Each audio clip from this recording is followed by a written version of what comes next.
So do you have kids in college and aging parents that you need to care for? Welcome to the old generational squeeze play. I've got your playbook for how to deal with this coming up.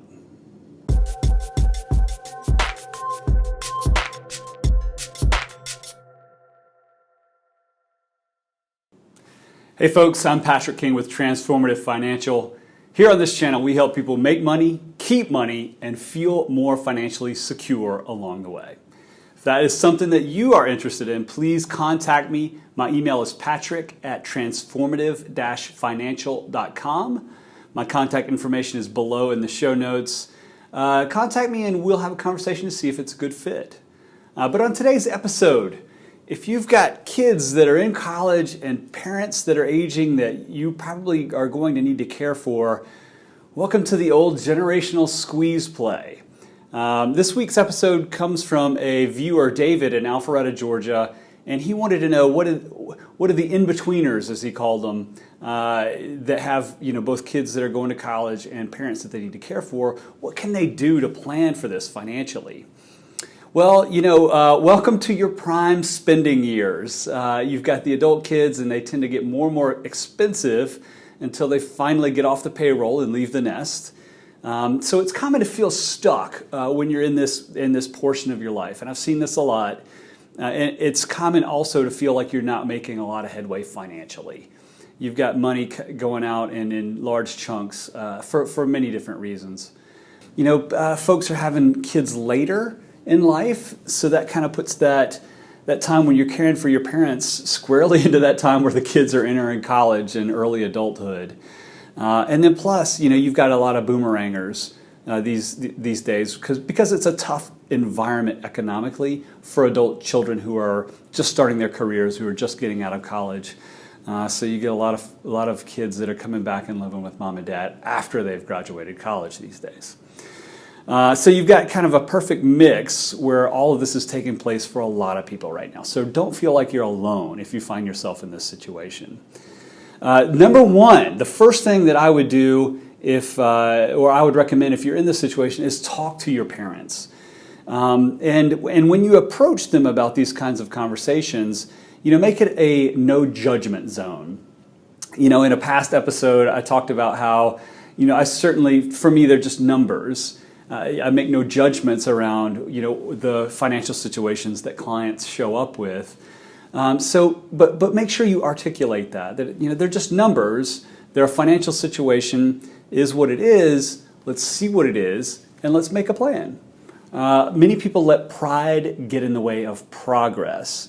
So as you approach your parents about this, do it in a way that's empathetic and judgment-free.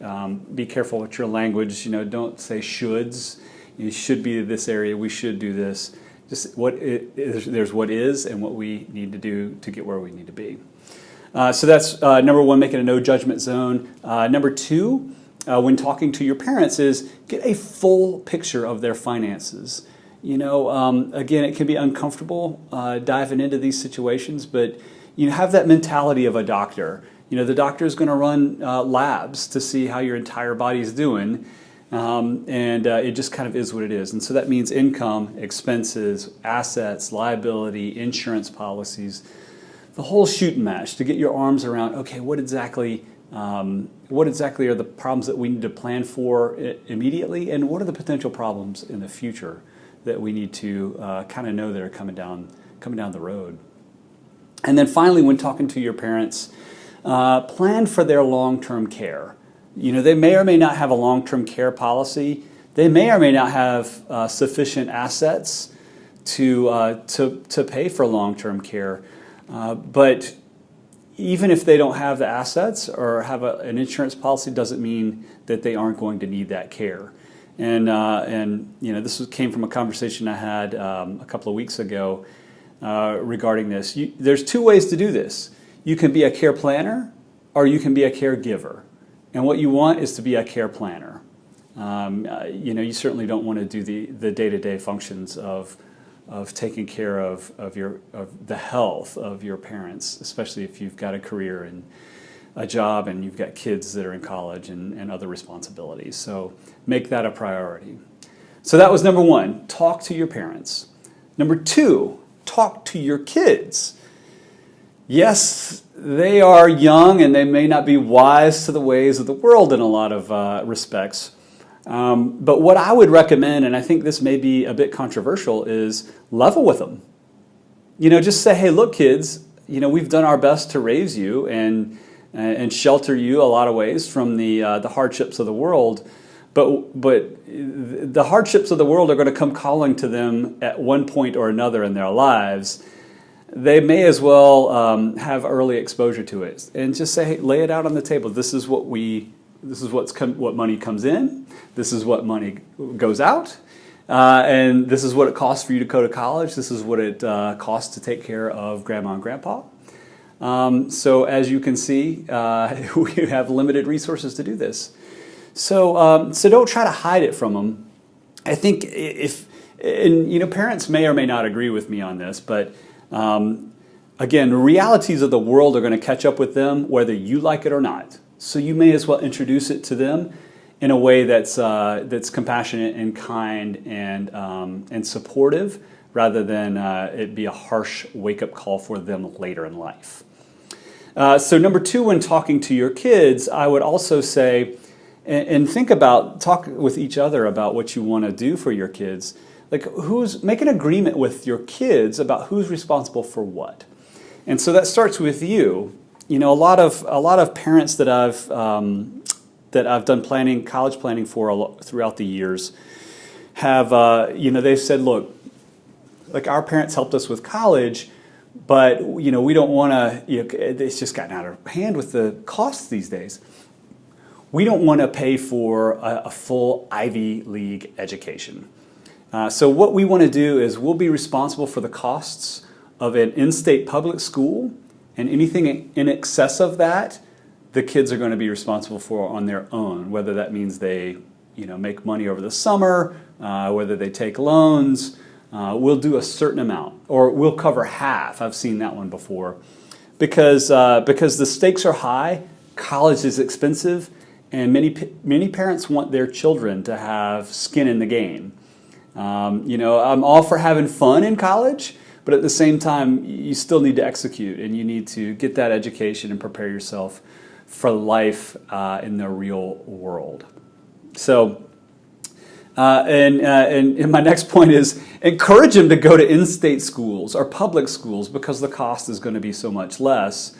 These days, I think studies have shown that having a college degree helps with employment tremendously. Whether there's a differentiator between an in-state school and an out-of-state liberal arts school, it's hard to say.